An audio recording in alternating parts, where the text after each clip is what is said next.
Mr. Buffett, what advice would you give to the quieter half of the population to help them raise their visibility in their careers? Well, that's a very good question, and I sort of faced that at one time. I was absolutely, throughout high school and college, terrified of public speaking. And I avoided any classes, signing up for them that would require it. I would get physically ill if I even thought about having to do it, let alone doing it. And I took a Dale, first of all, I signed up. I went down to a Dale Carnegie course when I was at Columbia and signed up for it, gave him a check for $100, went back to my room and stopped payment on the check. Yeah, this is a real man of courage you're looking at up here.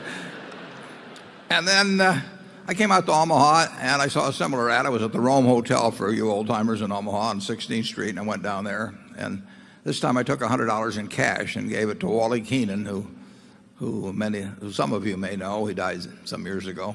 First time I'd met him, and I took that course. And when I finished that course, I went right out to the University of Omaha and volunteered to start teaching, knowing that I had to get up in front of people. I think the ability to communicate both in writing and orally is of enormous importance, undertaught. Most graduate business schools, they wouldn't find an instructor to do it because it would sort of be beneath them to do something so supposedly simple. But if you can communicate well, you have an enormous advantage. And to you who are talking to the group of introverted people, and believe me, I was in certain ways quite introverted, it's important to get out there and do it while you're young. If you wait till you're 50, it's probably too late. But if you do it while you're young, just force yourself into situations where you have to develop those abilities. And I think the best way to do that is to get in with a whole bunch of other people who are having equal problems, because then you find you're not alone and you don't feel quite as silly.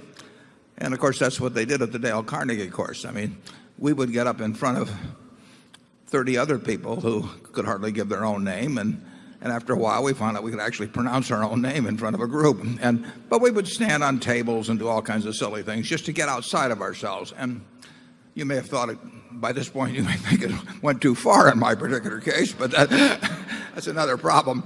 But you're doing something very worthwhile if you're helping introverted people get outside of themselves and working with them in groups where they see other people have the same problem and they don't feel quite as silly themselves. I think you're doing a lot for some human beings when you help them do that. Charlie?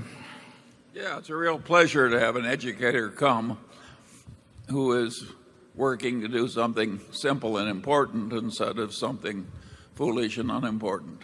I hope he's not going to name names.